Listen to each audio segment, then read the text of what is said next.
Hello, you guys. Welcome to the 414 podcast. I am the real AR. I'm Daryl. Today, we just gonna go over some things that happened over the weekend. So, just recap of Sunday games: Denver versus Thunder. Man, Uh, does it go into a game seven, and who does it favor? Talk about the Indy and the Cavs. Can the Cavs come back, or is it over? And then we just talk about our predictions of tonight's games: the Knicks versus Boston, and the Warriors against the Timberwolves. If heaven offer rides, Lord, order me a lift. I'm just trying to be in your presence since you blessed me with this gift. All of my friends dead and gone, no time to right their wrongs. Heaven So must we just jump right into it. So Denver versus Thunder. Does this go to a game seven? I think it does. Because what we were talking about before, the regular season, they split it. So, this is a series. Denver, if they find a way out of this, they're going to just be too gassed, too fatigued. You're going like back-to-back series, but I do think it's going to go seven. I just don't know who it's in favor of. Thunder showed me something yesterday. They showed me something yesterday. They showed that, it's kind of was reversal. Usually Denver is the more poised team down the stretch, the more experienced team down the stretch. But it was almost like a reversal yesterday where Thunder was the more poised team down the stretch. They looked like the more experienced team down the stretch, and Denver was just rushing shots. Jokic still put up, 22? I think maybe 27 points, but it still wasn't. He still hasn't had that Jokic game besides game one. Right. He's still shooting a poor percentage from the field. I still feel like he hasn't had that game where it's just like he's taking over the game. And I don't know if that's because he's wearing down or if it's the fast pace of the games, or if last series against the Clippers took a lot out of him. Yeah. Jamal Murray, he's inconsistent this series as well. Shea had a good game yesterday, but also you can make that same case. Like, Shea hasn't had that real game either, where it's just a breakout game. So, for me, I want to say it favors the team with the most experience if it go game seven, because they've been there, they've done that before. But that's even if it goes to a game seven, because right now 2-2, I feel like Denver needed that game. Denver needed that game. Going back to Oklahoma, if I'm mistaken. Yeah, they're going back. Yeah, so, and that's going to be a tough place to play in. I feel like Denver let this series slip away when they lost that game. Yeah, if they would have gone up 3-1 yesterday, then this would have been a wrap for them. But they gave the Thunder some life. Yeah. But the other thing is, congratulations to Shea for them making the call. He is the MVP. A low-scoring game like that, those are games where you do need that poise, that composure. And the Thunder, they did come out. It was a low-scoring, tight game, pretty much the entire fourth quarter, and they got that win. That was an important win yesterday. Yeah, and you would think that low scoring that favor Denver, because they have that one player that can play with his back against the basket, that can slow the game down, and that when the game is ugly, that can go get you a bucket. Right. So you would have thought that would have favored Denver, but congrats to Thunder. They did what they supposed to do. If you like the content that you hear, don't forget to subscribe. So this Indy versus Cavs series. So That's a joke, right? yeah. So I wish I could pull up the footage from yesterday, which I still might. Right. I don't want to say I was right, but I ain't gonna say I was wrong. wait a couple of hours to stay up and watch Indy versus Cleveland, you might as well go to the kitchen, warm up that plate that you got for Mother's Day.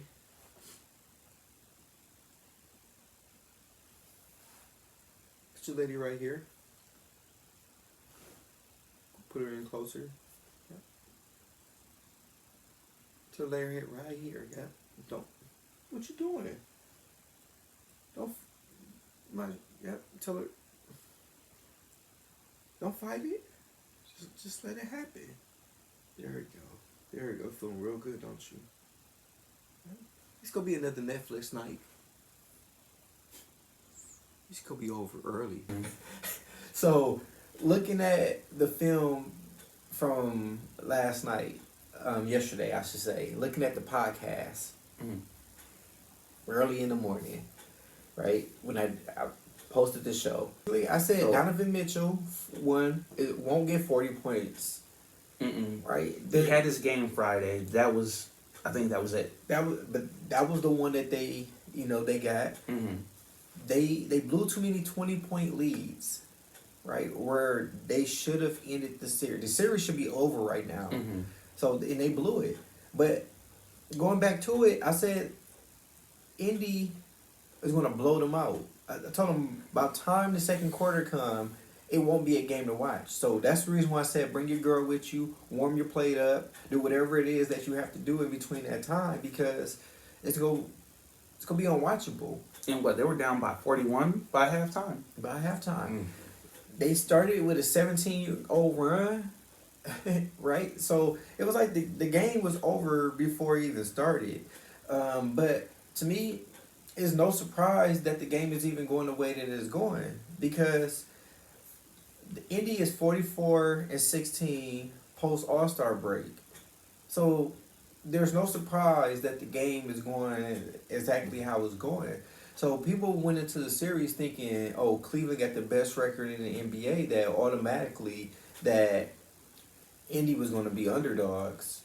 But I hate to keep iterating this, but Indy was 3-1. 3-1 against Cavs for the series. Yeah, but also the Cavs, don't they have a losing record against over 500 teams? Like and subscribe for more content. Also, be sure to leave comments, because after our 50th subscriber, we're going to invite somebody to co-host the show with us. I picked Indy to win. I knew it was going to be a blowout. I knew it was. I mean, there's only so many games you can just score 40. And for you to say my best player have to score 40 every single night just for us to have a fighting chance, it's over. Because if you watch the games that they came back, Donovan Mitchell did what he's supposed to do, have 40 points, right? And at the end, you still lost. Because at some point, he got to get subbed out. At some point, you know what I'm saying, he's going to miss shots. Yeah. If you look at the game when they lost by 1, he had 48. Needed 50. You would have won by 1. So for me to say I need to get 40 every single night, we in trouble. Yeah. And like I mentioned a few episodes ago, Donovan Mitchell, this is like a legacy series for him, because he's really entering into that Tracy McGrady area of you'll have great playoff performances, you'll have great regular season numbers, but once it comes down to winning, you can't win with this guy. Yes. And we just need a moment of silence right quick.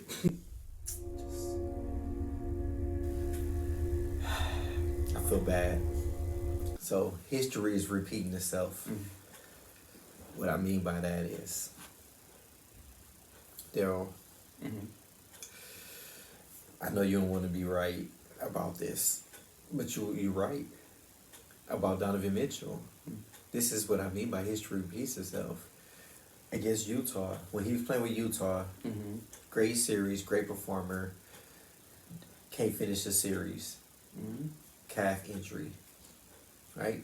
Last year, injury. Now, put together a great playoff run. Now, guess what? Another calf injury. Couldn't even finish last night's game. out with another calf injury. So like, it shows you that. I hate to say this, Mitchell is up there with James Harden, where you don't know how to trust them in the playoffs. Mm-hmm. You can't trust them in the playoffs. They will look great, and then they won't. Mm-hmm.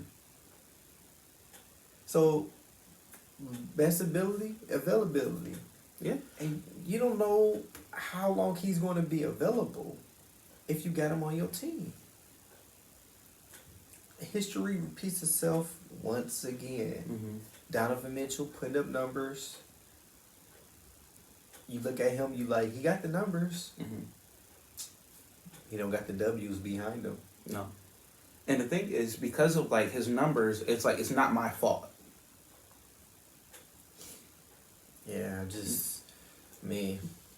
feel sorry for him.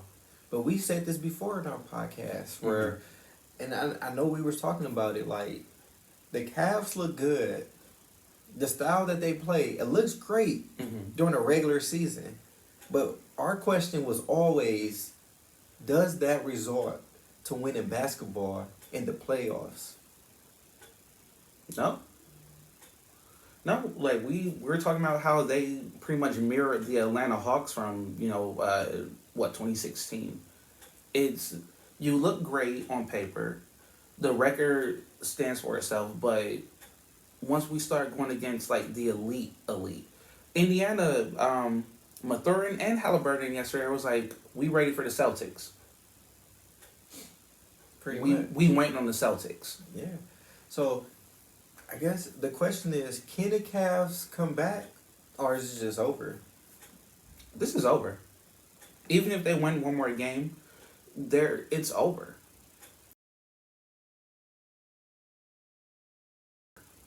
Yeah, it's over. I don't see them winning 3 straight games. Mm-mm. It's over. It's over. You got Halliburton, now he got like skin and tube. I'm going to phrase that. Okay, but that's going to be but it's over. Yeah. And there's nothing more dangerous than a team that has momentum but also has confidence right now. They're eyeing the next round. Yes. And they, like, no fault of their own, like, they're going to get to the next round. This series is over, but just imagine what that does for them in the next round. Yes. So just moving forward, tonight's games, Knicks versus Boston. Who do you have tonight? This is where it gets interesting. Because Cat, he thinks he broke his hand, right? Yeah, injured his hand. Yeah. It's hard to say, but I'm thinking Boston tonight. Okay. I'm thinking Boston tonight. I think it's going to be a close game, but I'm thinking Boston. Yeah, I go with Boston as well. Surprisingly, the Knicks are up 2-1, and it don't feel like it. Yeah, it doesn't feel like it. And then also, they have the Knicks still as underdogs to win these series. So everybody feel like Boston is still going to come out on top of winning these series. I guess the question is, like, do you think the Knicks can finish the job, or they could? I mean, like, numbers wise, like, that Celtics game, that could be an outlier that happened the other night, but it's going to take spectacular performances from Brunson, from Cat. If he, like, I think he's going to play, but I think the hand is going to affect him. But I think he's going to play because I don't know. It's something about. I know I get on Cat about being like a diva and girl power and everything. Happy Mother's Day to you, by the way. But I just feel. But I just feel like when it's something about New York that has like given us a different look for Cat, and I think he's going to tough it out. He's going to play, and that's probably even going to motivate the other guys to like play hard around him. Yeah, he might have a pink cast.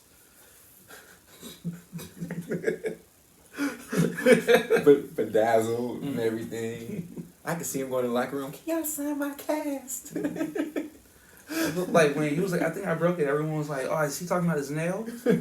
So, oh man.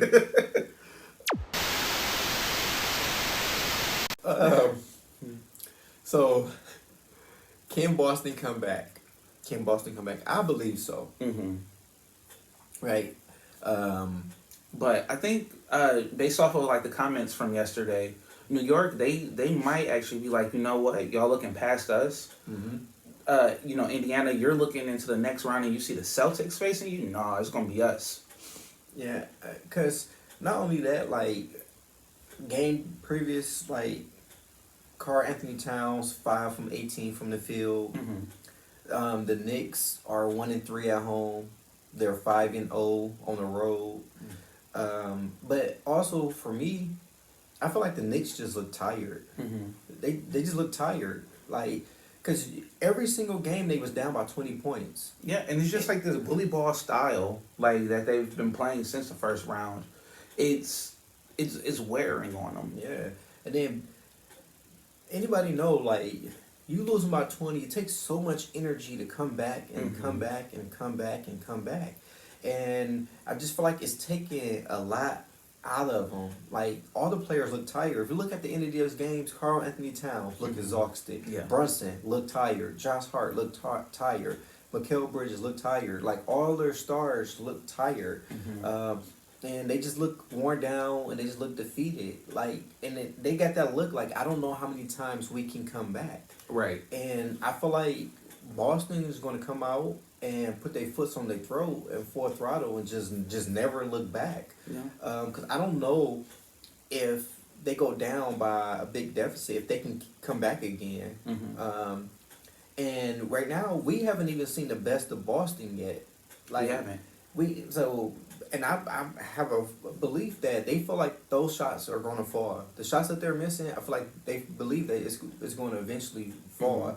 And then, we have yet to see Tatum and Brown have a good game. Right. And they're due for one. Like, together, they're 5 for, 46 from three-point land. And then if we look at Brunson this series, he struggled. He's only shooting 38% from the field. Yeah. Which isn't going to get it done. The only reason why they are in these games is because Boston is just missing shots. But they're one of the best three-point shooter teams in the league this year. So it's which version of Boston is going to show up and which version of the Knicks is going to show up, because both teams haven't been playing great. Right, and I know Cat likes to play from underneath. Shaky. But sometimes you got to get on top.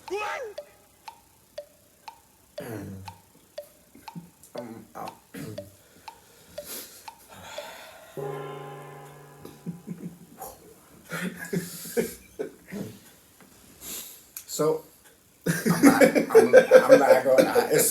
It's so much I can do with that material. I was trying to Tune in for a special edition of Make It Make Sense featuring Daryl's comment. Let's tune in. Whew.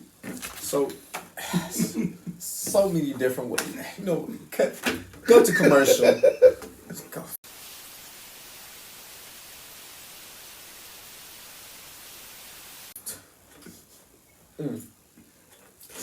All right.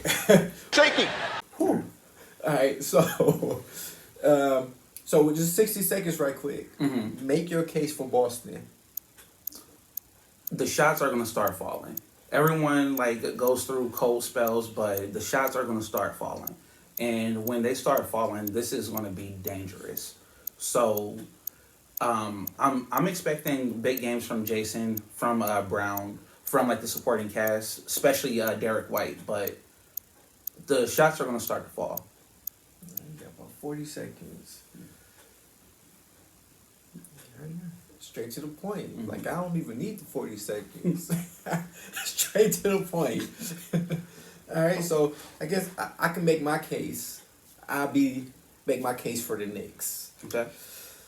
I feel like The Knicks haven't played a great game yet. I feel like Brunson hasn't had that game. Brunson is due for a big game where he can just go off at any moment. Eventually, some of the role players are going to step up. Thibodeau, you need to make an adjustment. I know that every time the game start, they foul on Mitchell Robinson and they trying to slow the game down and they forcing your hand to get him out of the game. But use that to your advantage because now you can get them in foul trouble and you can get into the penalty early. And now you can just slow the game down by shooting free throws. Right. Josh Hart, you have to, play with more heart. And Mikal Bridges eventually start hitting shots from the field. But Brunson, you just need the Batman right now. You need your Robin. You need somebody else to step up. We go make our predictions. So tonight he got Boston. I have Boston. Warriors. I feel like the Warriors can pull this one out. They can. A part of me is saying like, was that the game that they needed to have? On Saturday. So did they lose the opportunity? So tonight they need to win. It has to go 2-2. They can't go down 3-1 because I feel like if they go down 3-1, they not even gonna force Steph out there. To me, I wouldn't force Steph out there for a game 5 if they go down 3-1 because now we have to win 3 games in a row. Like that's asking a lot for somebody that's coming back from a strained hamstring. Yeah, but Kuminga, he showed up, so I think like maybe that showed Kerr something, and he'll get more playing time because he maximized the time that he had. Yeah, because to me, you have to figure out something with Paz. Like, I don't know. Like it's showing that with Steph he looked great. Without Steph, he don't even look like the same player. Like I don't know. And then Moses Moody, like if he step up, if Moses Moody could come off the bench hitting shots, he gonna change the entire game. But then also Draymond is not looking or playing with that sense of urgency. Like we need a game, and like hopefully he can get the rebound, push the tempo. He can stop complaining to the referees. And he could just stay out of foul trouble and stay on the court somehow. We just need big games from everybody. So you have a slim margin of error. And right now you need everybody at the same time playing well. Like, in order to win. You need to keep Anthony Edwards on the perimeter and stop him from getting all these easy layups. Because that's what's getting him going, being able to attack. Also, take the second man out. Julius Randle, he's quietly putting together like a great, second round series for himself. Rudy Gobert, he hasn't even been important. So you have to make this all about Anthony Edwards. Yeah, but you got Kuminga holding them. You got these small guys holding them. Like, to me, Draymond, that's your assignment from the beginning. Yeah. That's your assignment from the beginning. And then, to me, I'm starting Looney. Like, start Looney. Let him battle down there with Rudy Gobert. So it's like you just got to switch up different matchups. And you got to put all cards on the table. Because right now, you win this game, 3 games until the next game? So right now, hey, I don't care if you're tired. We need all hands on deck right now. You force my hand, I gotta play the cards right now. Right. And I gotta lay it all out on the table. Hey, some of y'all might have to go 40+ minutes. But we need it all. Right. We need it all right now. So tonight I got Warriors. I can't go against the Warriors, so I have to go with Warriors. I got the Warriors too. This was something funny that I was kind of like thinking about the other day. I did not like Jimmy Butler at all. But then once he got added to the Warriors, like, okay, like this could be the guy to put them over the hump. I need to see that. The guy that I couldn't stand because of what he was doing like on the teams that he was with at the time. I need to see that Jimmy Butler tonight. Yeah, so just a side note, so like he played well last game. I just feel like in the fourth quarter, you went 8 minutes without scoring the ball. Mm-hmm. And those 8 minutes, it was a struggle out there. Yeah. Draymond Green, you have to stay on the court because with 4 minutes and 30 seconds left, y'all were only losing by 2. You have 5 fouls, you contest the dunk, you get your 6th foul, and now you get fouled out. And then the game ended, 107 to 90 something? So I think 102 to 97. Mm-hmm. So in that stretch, like we only scored 10 points. The Warriors only scored 10 points. Right. Right? And then so basically 10 to 18. Mm-hmm. So you got outscored. So you have to find a way to stay on the court. Like if they get the dunk, they only up by 4. You stay in the game. It's Right. a different ball game. But I feel like that changed the tide. You have to find a way to stay on court. Mm-hmm. So just real quick before we go, all time, who's your top 5 shooting guards? Oh yeah, Michael Jordan, Kobe, Allen Iverson, Dwayne Wade, James Harden. Okay, I go of course with Black Jesus. Mm-hmm. I go with Michael Jordan, Kobe Bean Bryant, Allen Iverson. I got Wade in there as well, and mine is Ray Allen. Mm. Okay. So thank you guys for tuning in to the 414 podcast. I am Armando. I'm Daryl. It's been real. Yeah, sick.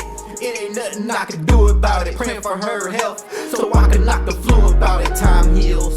That's some shit I'm really doubting. Trust your grand before I can stand.